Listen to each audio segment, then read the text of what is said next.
할렐루야. 네, 오늘 신명기 33장 26절서부터 39절까지 말씀을 가지고 너는 행복한 자로다 라는 제목으로 말씀의 은혜를 나누고자 합니다. 지난주 주일하고 월요일 사이에 여름 캠프가 은혜 중에 마쳤습니다. 우리 어린아이들과 학생들 그리고 교사와 우리 또 학부모들까지 총 32명이 참석을 해서 진행했습니다. 코로나 이전에는 사실 이제 다채로운 이제 프로그램들이 있어가지고 이제 외부에 이렇게 캠프에 참여해서 진행했었는데, 올해는 또 우리 학생들 방학 기간도 또 짧고 기간이 맞지가 않더라고요. 그래서 어떻게 해야 되나 고민하다가 우리 교사들하고 그러면 또 함께 그냥 어린이부하고 학생부 캠프로 진행을 하자 해가지고 진행했습니다. 뭐 이것을 위해서 우리 교사분들 또 섬겨주신 우리 권사님들 또 함께 후원해 주신 많은 분들이 계십니다. 이 시간을 통해서 다시 한번 감사를 드리면서요. 그 위탁으로 이렇게 보내는 것과 우리 교회에서 이제 자체적으로 처음 해봤는데, 이제 어제 평가회를 했어요. 근데 이제 평가회 하면서 아무래도 이제 그 잘 조직된 프로그램에서 보내서 하는 것보다는 뭐 프로그램적으로도 그렇고 또 시간적으로도 그렇고 이 부족한 것들이 참 많았거든요. 근데 저는 이제 제가 개인적으로 이렇게 생각을 하면서 그래도 참 유익했다라고 되었던 부분이 있었습니다. 그것은 우리 교회 모든 성도분들과 이 교사들이 우리 다음 세대 자녀들에 대해서 더 많은 관심을 가지고 그것을 위해서 헌신할 수 있는 그러한 시간이 되지 않았을까라는 생각이 들었습니다. 물론 그러기 위해서는 그만큼 힘이 들었어요. 우리 교사분들 프로그램 짜고 또 여러 가지 이 순서를 담당하고 또 교회에서 아이들 데리고 또 자야 하고 또 물놀이 가서는 또 아이들 돌봐야 하고 근데 몸이 힘든 만큼 또 보람이 있었던 것 같습니다. 저 역시 마찬가지였어요. 작년까지만 해도 우리 이제 유년부 전사님들도 계시고 또 학생부 전사님이 계셨는데 갑자기 두 분이 다 그만두시고 부교육자를 구하는데 지금 구해지질 않아가지고 제가 지금 어린이부하고 학생부를 다 담당을 하고 있어요. 오랜만에 제가 이제 캠프를 진행하다 보니까 제가 막 전도사로 막 돌아간 그러한 느낌이 들더라고요. 근데 몸은 안 그렇더라고요. 몸은 많이 피곤하더라고요. 근데 참 의미가 있었어요. 이제 말씀을 이제 준비하면서 주일날 저녁에 이제 말씀을 준비하는데 그 모인 아이들, 특별히 이번에는 이제 저희 교회 처음 이렇게 발을 들인 학생들이 좀 있었습니다. 그래서 그 아이들한테 또 우리 교회 자라는 아이들한테 내가 만났던 예수님, 그 아이들이 꼭 예수님을 만났으면 좋겠다라는 마음을 가지고 제 간증을 했어요. 뭐 제 간증은 제가 어렸을 때 제 부모님이 없어가지고 제가 이 사춘기 시절 방황하면서 하나님께 원망하면서 주님을 만났거든요. 그 이야기를 했습니다.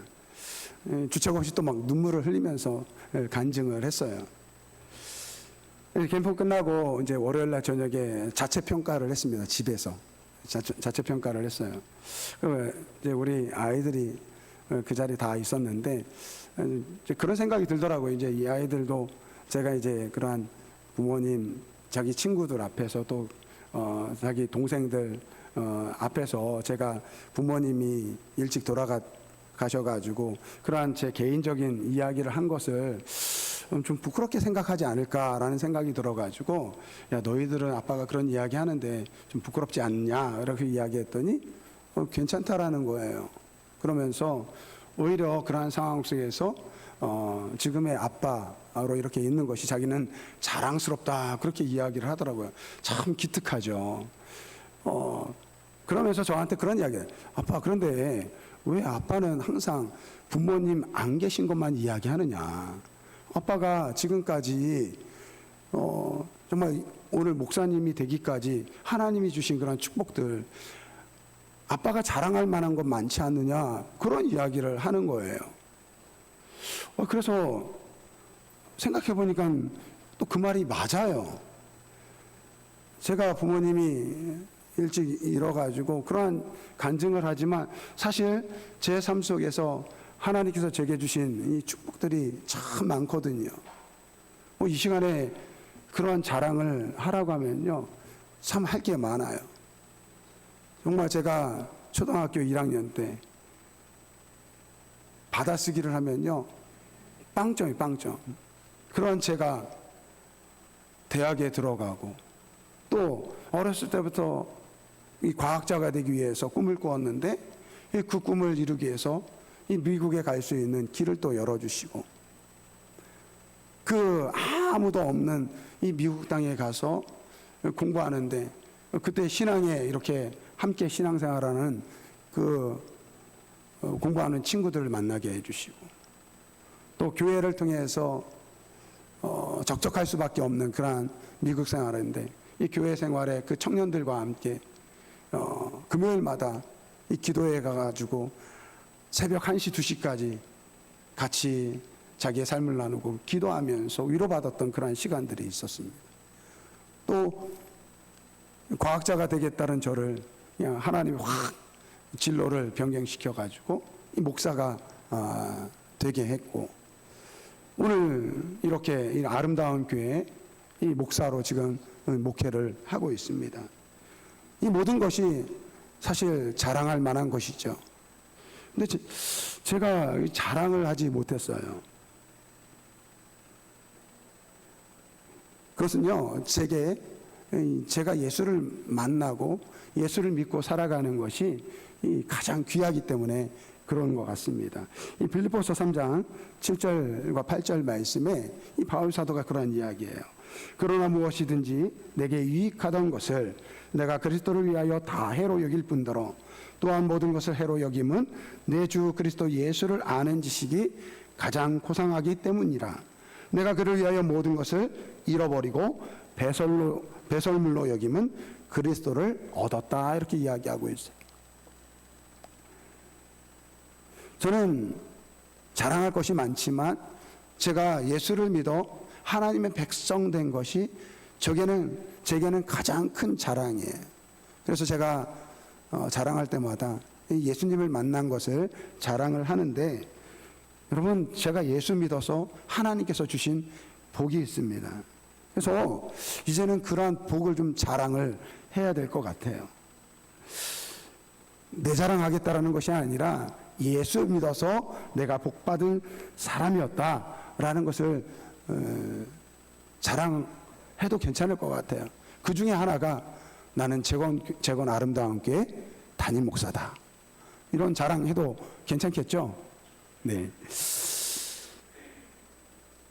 저는 우리 교회, 우리 아름다운 교회 모든 성도분들이 정말로 저처럼 예수를 믿어서 복받았다고 자랑하는 그러한 분들이 되길 바랍니다. 오늘 말씀의 제목처럼 너는 행복한 자로다. 아니, 이 말씀을 바꿔서 한번 따라해 보세요. 나는 행복한 사람이다. 또 옆에 계신 분을 향해서 두 손을 내밀면서 당신은 행복한 사람입니다. 한번 이야기해 주세요. 당신은 행복한 사람입니다. 여러분, 우리가 행복한 이유가 무엇입니까? 그것은 오늘 본문 말씀을 보니까 하나님이 우리와 함께 하시기 때문이라는 것입니다. 오늘 본문 말씀은 모세가 이스라엘 백성들을 애굽에서 인도해 내고 40년 동안 광야 생활을 마치고 이제 이스라엘 백성들을 이 가나안 땅으로 떠나 보내기 전에 한 말씀이에요. 이제 모세는 자신은 그 가나안 땅에 들어가지 못합니다. 그래서 그 이스라엘 백성들, 자기가 인도한 그 이스라엘 백성들이 가나안 땅에 들여보내면서 그들을 축복한 말씀이 이 신명기 33장 말씀입니다. 그래서 이 모세는요, 그 이스라엘 백성의 12지파를 일일이 부릅니다. 그러면서 그들을 축복합니다. 그리고 26절서부터 29절까지는 그 결론에 해당하는 말씀입니다. 모세가 이스라엘 백성들에게 결론적으로 하는 이야기는 무엇입니까? 이 29절에 있는 말씀. 이스라엘이여 너는 행복한 사람이로다. 왜 행복합니까? 26절 말씀을 보면 하나님 같은 이가 없도다. 그가 너를 도우셨다라고 말씀하고 있어요. 27절 영원하신 하나님이 내 처소가 되신다. 내 대적을 쫓으시고 멸하신다라고 말하고 있습니다. 29절 하반절에 보면 여호와의 구원을 얻은 백성이 너 이스라엘 백성밖에 없다라고 말하고 있습니다. 오늘 모세는 이스라엘 백성들에게 너희는 행복한 사람이다. 왜? 하나님 때문에. 여러분, 모세는 어렸을 적 그 사회, 그가 태어났을 때 그 어떠한 나라의 어떠한 이 정세 때문에 이 부모님에 의해서 이 나일강에 이 버려질 수밖에 없는 그러한 운명이었습니다. 그런데 그가 이 애굽왕 이 딸의 공주의 손에 발견되어 가지고 40년 동안 이 애굽 궁정에서 이 왕자로 자라게 됩니다. 그는 궁중에서 애굽 문화와 이 종교의 중심의 삶을 살았습니다. 그러니까 모세는 자라면서 이 애굽 사람들이 섬기는 신들을 배울 수밖에 없는 그러한 환경에서 자랐다라는 거예요.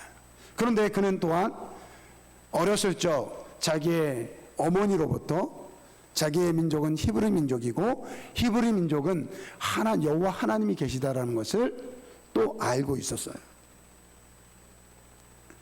그러니까 모세에게 여호와 하나님은 이 애굽 사람들이 섬기는 많은 신들 중에 하나 정도로 생각하고 있었습니다. 그러한 그가 이제 애굽 사람들에게 억압당하는 자기 동포를, 자기 민족 사람들을 도와주다가 이 애굽 군인을 죽입니다. 그리고 그것 때문에 이 살인자가 되어서 이제 미디안 광야에 가서 40년의 생활을 지냅니다. 그때 하나님께서 이 모세를 부르십니다.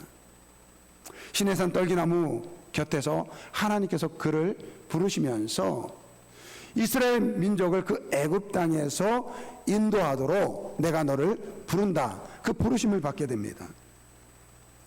마치 아브라함에게 하나님께서 나타나셔서 그를 부르신 것처럼 이 모세에게 여호와 하나님께서 나타나신 거예요. 그런데 모세는 그 하나님이 누구인지를 제대로 알지 못했어요. 그래서 그가 하나님에게 묻습니다. 좋습니다. 제가 당신의 말대로 내 민족 이스라엘 백성들에게 가서 당신의 신이 나를 불러서 왔다라고 이야기하는데, 그때 그들이 우리의 신이 누굽니까? 라고 이야기하면 우리가 뭐라고 이야기합니까? 그렇게 질문을 합니다. 출애굽기 3장 13절 말씀이에요. 모세가 하나님께 아뢰되 내가 이스라엘 자손에게 가서 이르기를 너희의 조상 하나님이 나를 너희에게 보내셨다 하면 그들이 내게 묻기를 그의 이름이 무엇이냐 하리니 내가 무엇이라고 그들에게 답하리이까. 그때 하나님께서 모세에게 말씀하십니다. 나는 스스로 있는 자다. 그러면서 아브라함의 하나님, 이삭의 하나님, 야곱의 하나님으로 말씀하십니다. 지금까지 모세에게 하나님은요, 많은 신 중에 하나였고 자기 민족 이스라엘에 섬기는 신 정도로 생각했어요.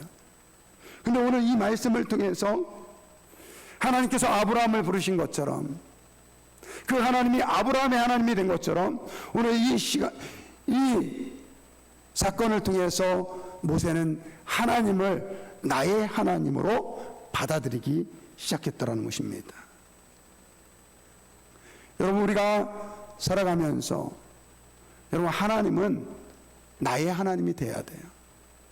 지난주에 제가 말씀을 전하고 또 우리 이명애 권사님이 간증을 해주셨는데, 그 간증의 내용이 하나님은 나의 하나님이 돼야 된다라는 거예요. 여러분, 내가 믿는 하나님, 그 하나님은 아브라함의 하나님이었고 모세의 하나님이었고 지금은 나의 하나님이 되었습니다. 오늘 이 자리에 있는 우리에도 마찬가지예요. 아브라함의 하나님으로 끝쳐서는 안 돼요. 모세의 하나님으로 끝쳐서는 안 됩니다. 내 아버지의 하나님, 내 할머니의 하나님이 아니라 오늘 나의 하나님이 되어야 될 줄 믿습니다. 모세는 오늘 이 시간을 통해서 하나님을 만나게 된 거예요. 그 하나님이 나의 하나님이 된 거예요. 여러분, 모세는요 가장 하나님 가까이에서 하나님을 알고 지냈던 사람이었습니다. 누구보다도 하나님을 잘 알았던 그 모세가 이스라엘 백성에게 이야기합니다. 너는 행복한 자로다. 하나님 때문에. 하나님이 너희의 복의 근원이다 라고 말씀하고 있습니다. 여러분, 우리의 복은요 하나님께 있는 것입니다. 하나님과 함께 할 때 복을 누릴 수 있는 거예요. 그런데 죄를 떠난 인간은요 하나님을 떠났습니다. 복의 근원을 떠났어요. 이제는 하나님 없이 스스로 복을 찾는 그러한 삶을 살고 있는 거예요. 여러분, 평생 죽을 때까지 수고하고 애쓰고 삽니다. 그러나 참된 복을 누리지 못합니다. 왜 그렇습니까? 복의 근원이 되시는 하나님을 떠나 살고 있기 때문에 그렇습니다. 여러분, 지금은 이 상수도 시설이 잘 돼 있어가지고 이 수도꼭지만 열면요 물이 철철철철 넘쳐요. 근데 지금처럼 상수도 시설이 만들어지기 전에는요 어떻게 했습니까? 이 지하수에서 물을 끌어 퍼 올렸어야 합니다. 뭐 우물을 통해서 또는 이제 관을 박아가지고요 이 물의 근원을 찾아야, 물이 있는 곳을 찾아야 됩니다. 그리고 나서 그 관을 통해서 펌프질을 하면요 그 물이 나오는 거예요. 근데 여러분, 아무리 깊이 관을 뚫고 아무리 열심히 펌프질을 해도 물이 나오지 않습니다. 왜 그렇습니까? 그 물의 관이 그 물의 근원에 도달하지 않았기 때문에 그렇다는 거예요. 이와 마찬가지로 오늘 우리가 참된 복을 누리려면 우리의 복의 근원이 되시는 하나님께로 돌아가야 돼요. 하나님을 만나야 돼요. 그런데 문제는 죄인된 우리가 하나님께로 돌아갈 수 없다라는 것입니다. 그래서 하나님께서 이스라엘 백성들을 선택하신 거예요. 여러분, 이스라엘 백성이 하나님을 선택한 것이 아니라 하나님께서 이스라엘 백성들을 선택해서 자기 백성 삼으셨어요. 이것은 장차 예수 그리스도를 통해서 하나님께서 예수를 믿는 성도를 그의 백성 삼으시겠다라는 것을 미리 상징적으로 보여준 사건이라는 것입니다. 이 세상의 모든 사람들이 자기의 힘과 자기의 노력으로 살려고 할 때, 헛된 복을 추구하며 살려고 할 때 하나님께서 이스라엘 백성들을 표본 집단으로 부르신 거예요. 그러면서 이 세상 사람들에게 진짜 복을 누리는 삶을 이스라엘 백성들을 통해서 보여주고 싶은 것입니다. 그래서 하나님께서 이스라엘 백성들에게 요구하시는 것이 그것입니다. 그들에게 말씀과 계명대로 살라는 것입니다. 그러면 그들에게 필요한 모든 복을 하나님께서 공급해 주시겠다고 약속하십니다. 여러분, 이건 아주 중요한 의미를 가지고 있습니다. 이스라엘 백성들을 통해서 이 세상에 에덴으로 회복된 삶을 이스라엘 백성들을 통해서 보여주겠다라는 거예요.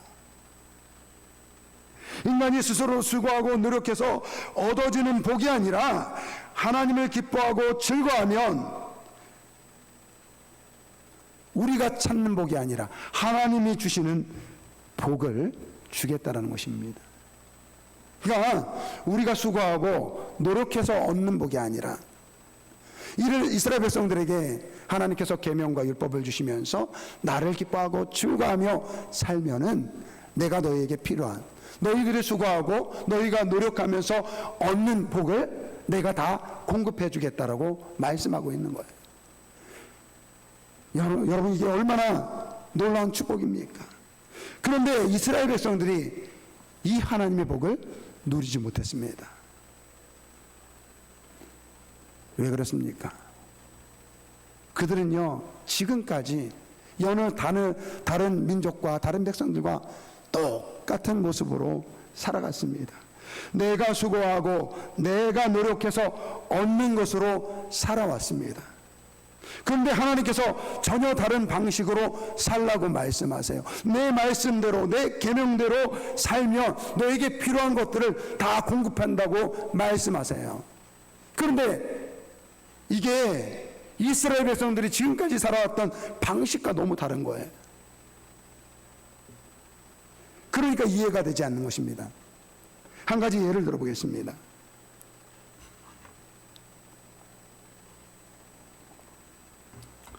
여러분, 이스라엘 백성들이 애굽 땅에 있을 때 유목민으로 살았어요. 짐승을 키우면서 살았습니다. 그리고 광야 40년 동안도 정처 없이 돌아다니는 그런 삶을 살게 됩니다. 그런데 이제 하나님께서 주시는 가나안 땅에 들어가면 이제 정착하면서 살게 됩니다. 정착하게 하며 살게 되면서 자연스럽게 이 농경 문화, 이 농사를 짓는 일이 그들에게 가능하게 됩니다. 그런데 하나님께서 이 농사를 지으면서 살게 될 그들에게 이 아주 특별한 이야기를 하십니다. 두 가지를 이야기하시는데, 첫째, 추수를 할 때 이제 씨를 뿌리고 이제 가을에 추수를 하지 않습니까? 추수를 하게 되는데, 이 추수를 할 때 이 곡식이나 가수원에 떨어진 이 나달이나 이 과일들을 줍지 말라는 거예요. 또 심지어 한쪽 편에 이 곡식들을 남겨두라고, 또 과일들을 남겨두라고 그렇게 이야기합니다. 여러분, 농사는 누가 졌습니까? 농사 주인이 진 거예요. 열심히 일했습니다. 그런데 하나님 뭐라고 이야기합니까? 다 거두지 말래요. 가난한 사람들, 고아와 과부와 나그네를 위해서 떨어진 것을 줍지 말고 수확의 일부를 남겨두라, 그렇게 말씀하세요. 지금까지 자기들이 살아온 방식과 너무 다른 이야기를 하십니다. 그런데 이것은 이해할 수 있어요. 이해하려고 하면. 왜냐하면 가난하고 고아와 과부와 나그네를 위해서 그렇게 하라고 하니까 이 부분은 이해가 될 수 있는 부분이에요.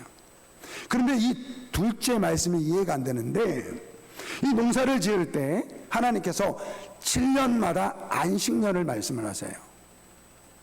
그러니까 6년 동안은 농사를 짓는데 7년이 되는 해에는 안식년을 정하셔서 그 해는 씨도 뿌리지 말고 이 말 그대로 농사를 짓지 말라고 그렇게 말씀을 하십니다. 좀 전에 말씀드린 것처럼 이스라엘 백성들은 이 가축을 키우면서 지내왔어요. 뭐 힘들다고 하면 똑같이 힘들겠지만, 이런 가축은요, 먹을 것만 주면 쥐들이 새끼 나가지고 키워요. 별 문제가 없습니다. 그러나 농사일은 어떻습니까? 농사일은요, 농사꾼이 열심히 일하지 않으면 수확을 얻을 수 없어요. 그리고 올 한 해 열심히 수고해서 그 거둔 곡식을 가지고 내년을 살 수 있는 거예요. 그런데 하나님께서 안식년을 정하시면서 7째 되는 해에는 농사를 짓지 말라는 것입니다. 당장 다음 년도는 뭐 먹을 것이 있을지 모르겠지만 그 다음 년 농사를 짓지 않으니까 그 다음 년 어떡합니까? 마치 이 말은 굶어 죽으라는 말로 들릴 수 있다는 것입니다. 그런데 이렇게 걱정하는 이스라엘 백성들에게 하나님께서 이렇게 말씀하세요. 레위기 25장 18절과 18절서부터 22절까지 말씀이에요. 너희는 내 규례를 행하며 내 법도를 지켜 행하라. 그리하면 너희가 그 땅에서 안전하게 거주할 것이라. 땅은 그곳에 열매를 내리니 너희가 배불리 먹고 거기 안전하게 거주하리라. 20절부터 우리 한번 같이 읽어보겠습니다. 만일 너희가 말하기를 우리가 만일 일곱째에 심지도 못하고 소출을 거두지도 못하면 우리가 무엇을 먹으리요 하겠으나 내가 명령하여 이 여섯째 해에 내 복을 너에게 주어 그 소유 3년 동안 쓰기에 족하게 하리라. 너희가 여덟째 해에는 파종하리니 묵은 소출을 먹을 것이며 아홉째 해에 그 땅에 소출이 들어오기까지 너희는 묵은 것을 먹으리라. 아멘. 여러분, 하나님께서 안식년을 말씀하시면서 일곱째 해 되는 해에 말 그대로 파종하지 말래요. 농사를 짓지 말래요. 그러면 이스라엘 백성들 입장에서 그러면 어떻게 살지? 라고 하는 그들의 걱정 속에서 하나님께서 말씀하시기를 여섯째 해에 너희의 소출을 3배나 많게 하겠다라는 거예요. 이게 하나님의 약속의 말씀이에요. 그러면 아홉째 되던 해에 먹을 때까지 그 필요한 모든 것들을 하나님께서 공급해 주시겠다라고 말씀하고 있는 것입니다. 여러분, 이 말씀 지켜 행하는 사람이 있었을까요? 없었을까요? 거의 없었다는 것입니다. 하나님께서 말씀하셨는데 이스라엘 백성들의 생각으로는 이해가 되지 않는 거예요. 왜냐하면 그들은 지금까지 하나님의 방식이 아니라 자기의 방식으로 내가 수고하고 노력해서 누리는 복으로 살아왔는데 하나님께서 말씀하시면서 이제는 너희의 방식이 아니라 나의 방식대로 살라고 이야기하는데 이해가 되지 않는 거예요. 그러니까 하나님께서 주시는 복을 누리지 못하는 것입니다. 하나님께서 내가 너희의 복의 근원이 되겠다고 하는데 하나님이 그들의 복의 근원이 됨을 이스라엘 백성들이 깨닫지 못했다는 것입니다.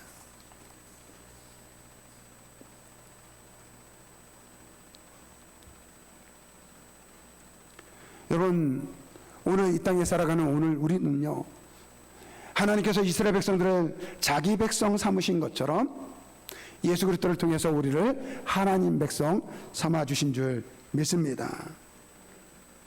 그러면요, 오늘 우리도요, 이 하나님을 통해서 누리는 복을 받아야 될 줄 믿습니다.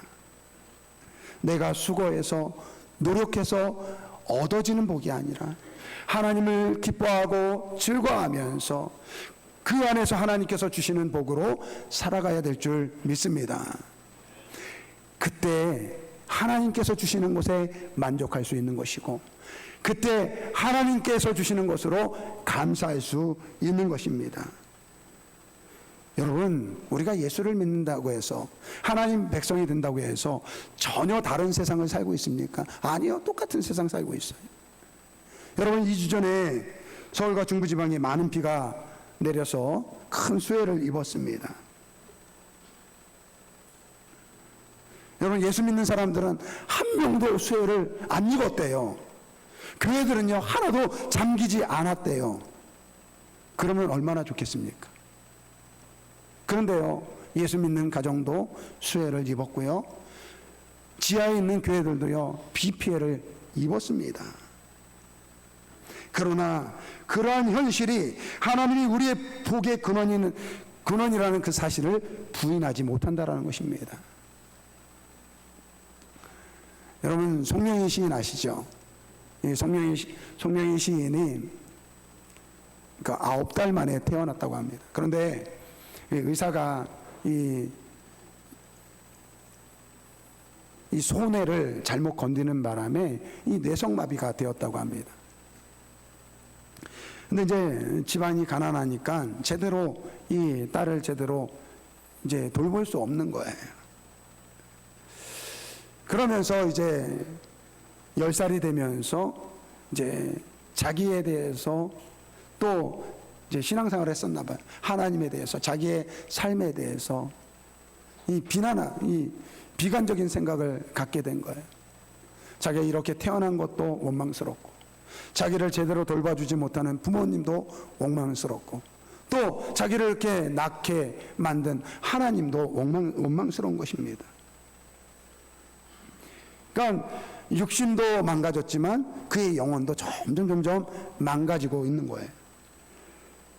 그러다가 그녀가, 이 송영신이 16살 되던 해에 이제 한 번은 하나님께 부르짖기 시작했다고 합니다.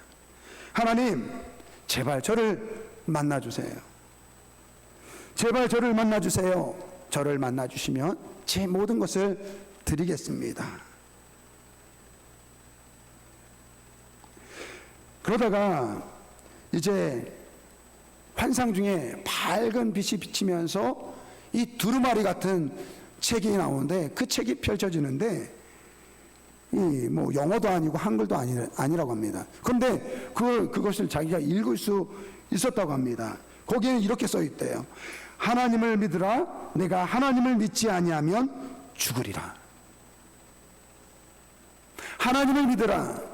내가 하나님을 믿지 아니하면 죽으리라. 그 말씀을 보게 되었다고 합니다.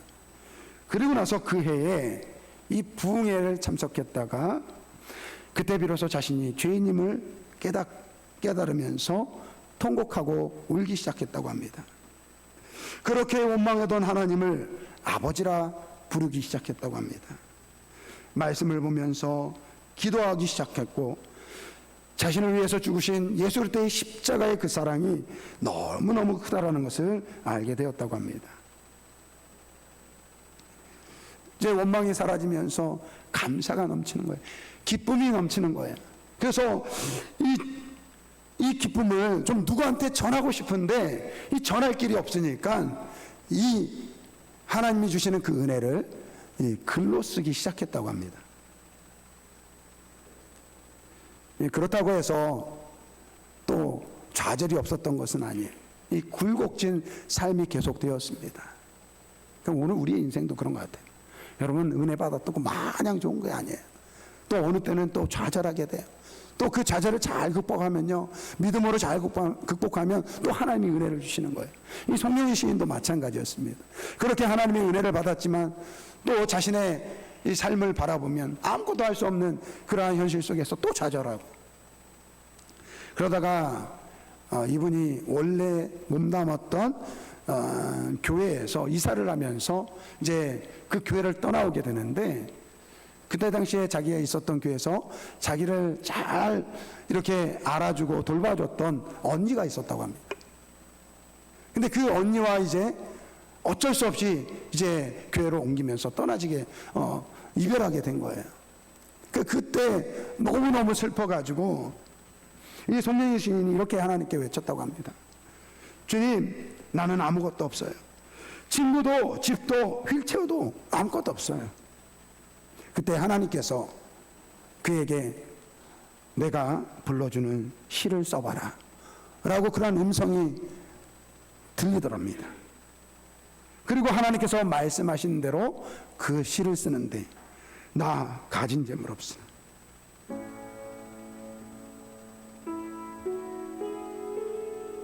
나 남이 가진 지식 없으나 나 남에게 있는 건강 있지 않으나 나 남이 없는 것 있으니 나 남이 못 본 것을 보았고 나 남이 듣지 못한 음성 들었고 나 남이 받지 못한 사랑받았고 나 남이 모르는 것 깨달았네.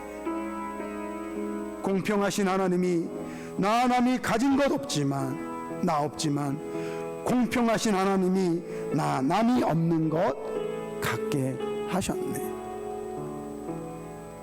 이러한 시를 하나님께서 불러주시고 그 시를 쓴 것이 나 가진 재물 없으나.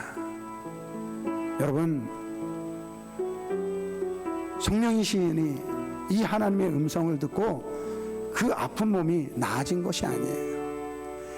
여전히 그는 뇌성마비로 자기의 몸을 가를 수 없는 그러한 상황 속에 살고 있어요. 그런데 이제는 하나님이 나의 복의 근원이 되었습니다.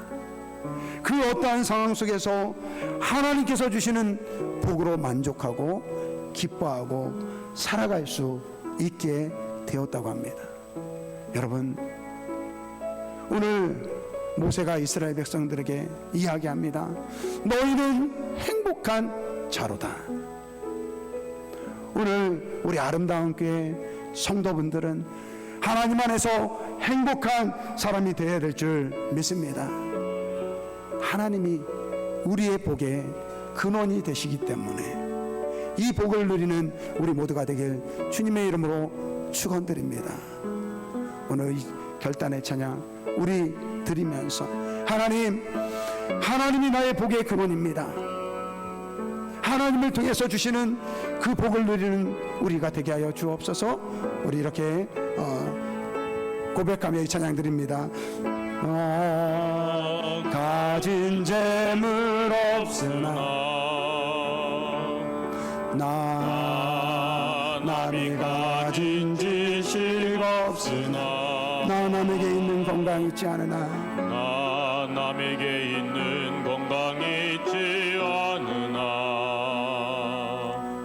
나 남이 없는 것 있으니 나 가진 재물 없으나 다시 한번 찬양합니다. 나 가진 재물 없으나 나 남이 가진 지식 없으나 나 남이 가진 지식 없으나 나 남에게 있는 건강 있지 않으나 나 남에게 있는 건강 있지 않으나 나 남이 없는 것 있으니 나 남이 못 본 것을 보았고 나 남이 못 본 것을 보았고 나 남이 듣지 못한 음성 들었고 나 남이 받지 못한 사랑 받았고 나 남이 받지 못한 사랑 받았고 나 남이 모르는 것 깨달았네. 공평하신 하나님이 공평하신 하나님이 나 남이 가진 것 없지만 남이 가진 건 나 없지만 공평하신 하나님이 공평하신 하나님이 나 남이 없는 것 같게 하셨네. 남이 없는 것 같게 공평하신 하나님이 공평하신 하나님이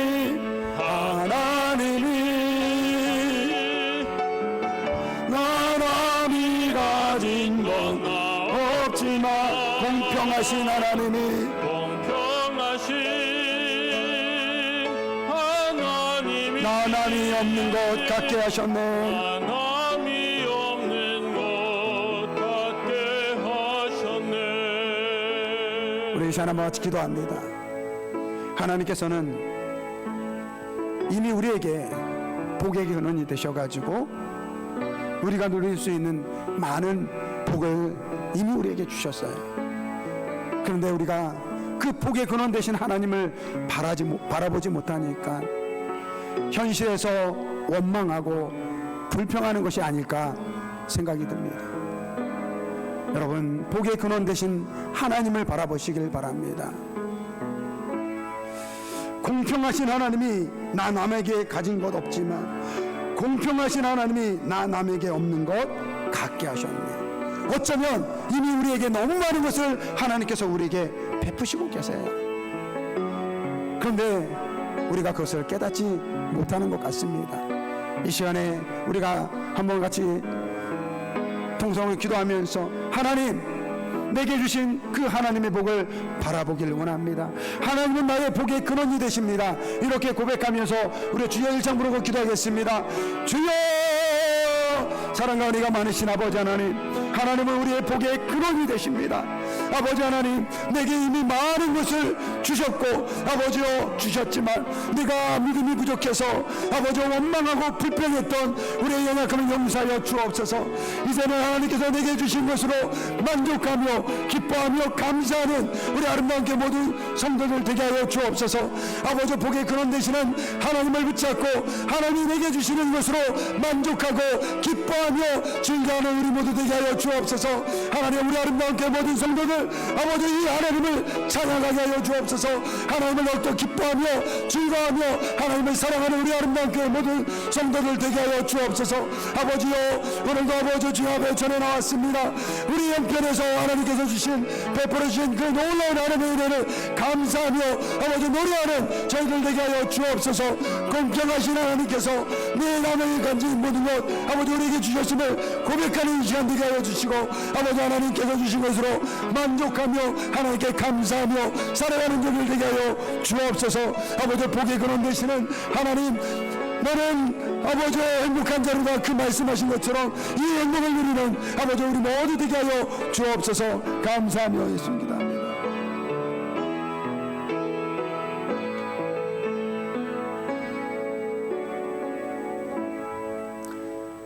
하나님 아버지, 예수 그리스도를 통해서 우리를 하나님 백성 삼아 주셨을 때 이미 하나님께서는 우리에게 놀라운 하나님의 복의 근원이 되심을 믿습니다.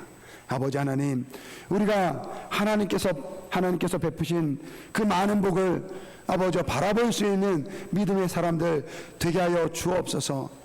없는 것으로 부족한 것으로 원망하고 불평하는 것이 아니라 하나님께서 내게 베푸신 것으로 감사하고 하나님께서 나의 복의 근원이 되심을 고백하는 우리 아름다운 교 모든 성도들 되게 하여 주옵소서.